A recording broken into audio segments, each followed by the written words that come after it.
Hello and welcome to Artists of the Mother Lode, sponsored by the Ventana Annex Gallery, located at 48 South Washington Street as well as 19 South Washington Street. Two entrances downtown Sonora for your convenience. My name is Kimberly. On today's show, we are lucky to have self-taught artist Bobbi Baldwin. Now, she captures the special moments in life and depicts them on canvas, as seen behind us, as well as provides the viewer with calmness and peacefulness when approaching her work. Now, Bobbi will be doing demonstrations today, which we're quite thrilled about. It's our first demonstration through our series, and it will be quite special. Now, I would like to introduce Bobbi Baldwin. Welcome. Thank you. We're so pleased to have you on the show today, as well as seeing quite a bit of your art materials. I have a lot. Excellent. As well as using them on a piece today through a demonstration. Yes. Now, you're very comfortable with doing demonstrations. Can you tell us a little bit about maybe some workshops you've done in the past? Oh, I've had some wonderful workshops. I've had live models in my studio, as well as I work for the Crocker Art Museum in Sacramento, and then I have gone to the horse expos and demos in front of huge crowds coming through, so I have no problem whatsoever because I've been teaching for 28 years. Wow, yeah. That's fantastic. What's the best feeling when your students come to you in your class? Oh my gosh, when they come in and all of a sudden they'll say, I saw it, I saw the colors in the clouds, and they're so excited about it. It just makes me feel good because they finally have open their mind up to seeing what they need to see in order to be able to paint. Wonderful. And how long have you been creating art? Oh gosh, since I was a kid, very young, and then first time I drew something, my mom thought I traced it, it was about 5th grade. That's my furthest back memory, and other than that, I got into high school and I started drawing in classes in high school, and then thought I needed a real career, and so I went out and got a job at a computer company after 2 other smaller jobs at retail places, and I worked there until I was 30, but in the process at about 26 I decided that I wanted to start drawing again, so I started drawing and I started teaching the art class 2 years later, by the time I was 28. So. Wow. And you've mentioned some traveling through your art. Can you explain Russia to us? I loved Russia. It was the best experience of my life. We ate, drank, and did everything art. We got exposed to their artists during the Cold War. It was in 1996. I was part of a delegation of 7 artists. One was Canadian. He was a Russian-born artist that took us over there. He was one of my mentors in my life. I met him back east at a portrait society, and then he brought some incredible talent with us. So I just really got to learn not only from the masters like Kramskoy and Repin and some of the Russian masters, but I got to learn from the masters that were alive over there. We painted in a little town called Kolomna and showed, and we were in the newspaper. They had, there were even people who wanted my autograph over there, that was really, very cool, and I loved it. It was a great experience. Do you still stay in contact with those artists that you were able to travel with? Yes, I do. Yes, I do. All the time. A very special moment to experience with fellow artists. Yeah. And something it seems that you always remember. Yeah, I have. Wow. Yes, very special. Now, when you were mentioning taking classes and then becoming the instructor, how was that to be a student and then be the teacher to influence? Well, at first, it was private teaching, so I am self-taught, and I kind of felt, I felt very intimidated by the fact that I didn't feel like I knew that much, but I did. I knew a lot more than they did, and so it was comfortable, and in the process of learning from my students, I then was never satisfied with the amount of knowledge, so I went back to the books and I went to seek out as many teachers as I could to, just by watching them. So I joined the American Society of Portrait Artists in '95 and another organization, the Portrait Society of America, and shortly thereafter, and I went back to their seminars and watched many fantastic, great teachers, the guys who make $400,000 per portrait, and that's my goal. Wow, and I'm pretty sure you will get there. Thank you. Because you have done so much so far, and the passion that's behind how you're speaking about your work just shows throughout your work as well. Thank you. Now, what's the subject matter that you like to focus on through your art? You've seen so much, you've experienced so many new things. What's that one subject or field that you like to focus on? Well, I've come to call it muscle and bones. The reason is I started out as a portrait artist, and I really loved capturing. I'm the child of an engineer and a psychology major. She was a marriage family child counselor, so I have this intrinsic desire to know people at the psychology level, but I also have the desire to understand how things are put together. So doing portraits of people became natural, and I did those for the first 20 years of my career, and there was always some kind of animal included, and that was just like the icing on the cake, because animals are so, nobody's heart is not, there's, how should I say that? All of our hearts are affected by animals in the same way, because they're so wonderful.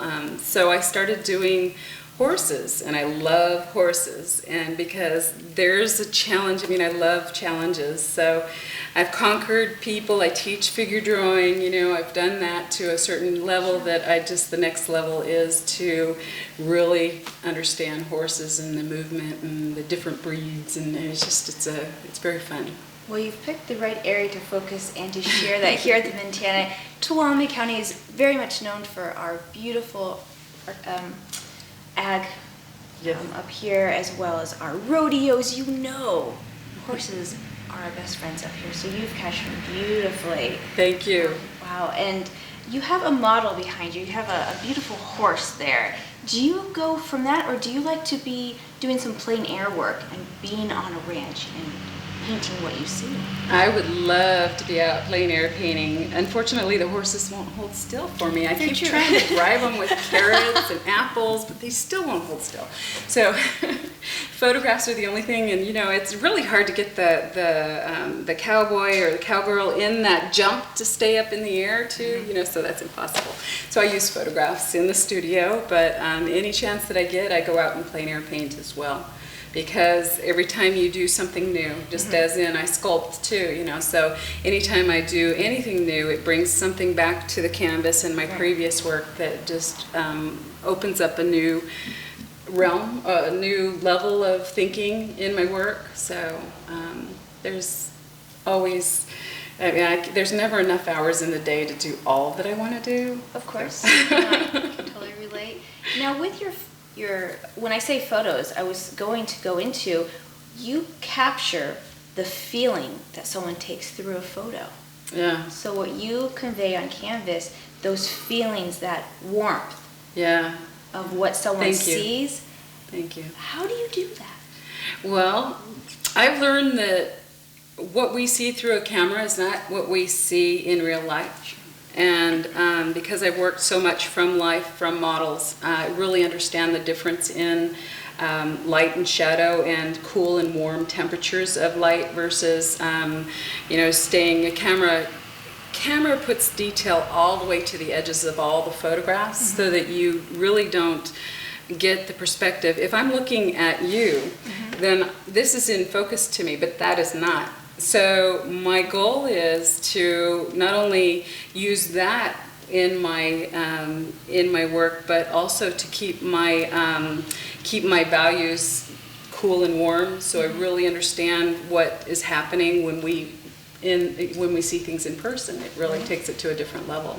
That's wonderful. And when you come into the Ventana, you start to gravitate towards her work because you feel, like we were mentioning, the calmness, the warmth of what we see through our photos, also through life, which is great. Well, let's get you painting. I want to see, and we'll continue to talk about your techniques, but also your knowledge, which is so much on this subject. So we'll just turn her around and get her painting and get ready to enjoy a beautiful demonstration by Bobbi Baldwin. Thank you. Hey, cool. So here we are with Bobbi Baldwin showing a demonstration of a piece she's working on, and I see another beautiful horse, and I admire her capabilities. Now, Bobbi, can you go into your beginning steps through your work? Well, as coming up with the size of canvas and deciding exactly what the composition is going to be, I look at the 1/3 increments, so I'm looking for the points of interest, and I'm making sure that whatever I do, it comes into those points of interest. So this is called the golden means. It's much more long. It's a much more long, complicated explanation, but I can tell you that the points of interest are at these 4 points in the canvas, and so therefore those are the first things I look for. So she's really close to that line and it works, and I'm going to actually, this is a photograph I took from a cutting event, and I just wanted to capture, the cow I'm going to use is going to be right over here, but for this moment what I've done is I've gone in and I've started sketching in this week, and it's the woman in the action where the horse is, just turning, and it's just amazing the psychology behind, the rider and the horse and how they work together. It's just an amazing event when you see riders and their horses, and how it's almost like this intuitive process that they work together so long that it becomes this incredible thing. Anyway, so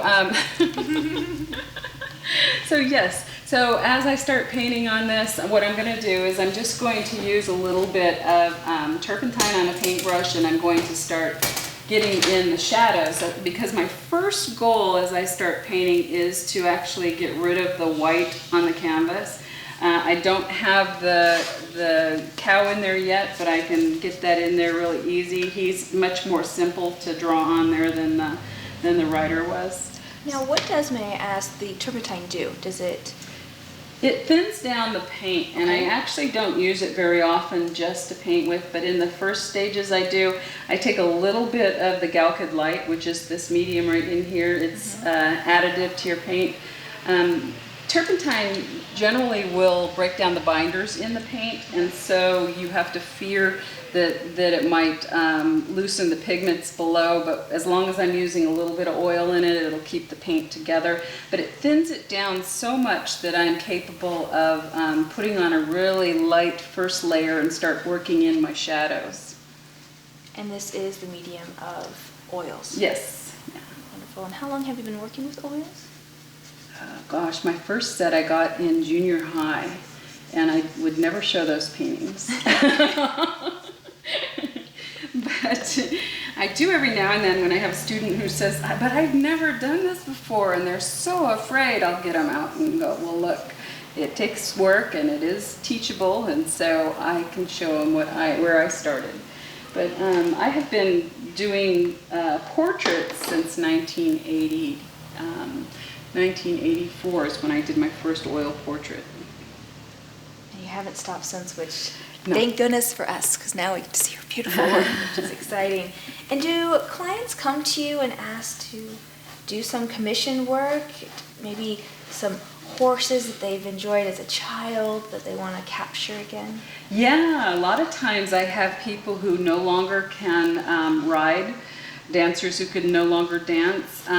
There are photographs from years ago, rodeo riders that can no longer ride the cows, bulls, and so I get those requests from people that they have this photograph that they had taken, and they really just want to capture the likeness. I mean, they want to capture the memory because it was so special to them. How is that to know the profound effect that your art has on people who come in clients, friends, family? The first time I ever really knew that this was my calling and that I really needed to do this, I had worked for a computer company when I first started teaching, and then I went into teaching part-time the art.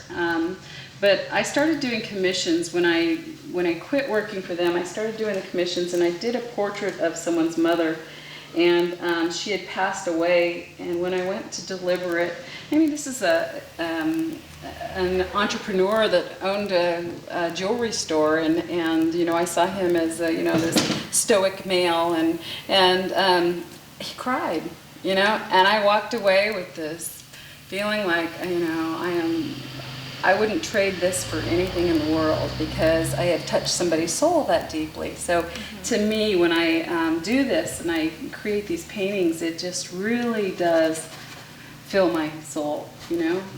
Art is a part of you.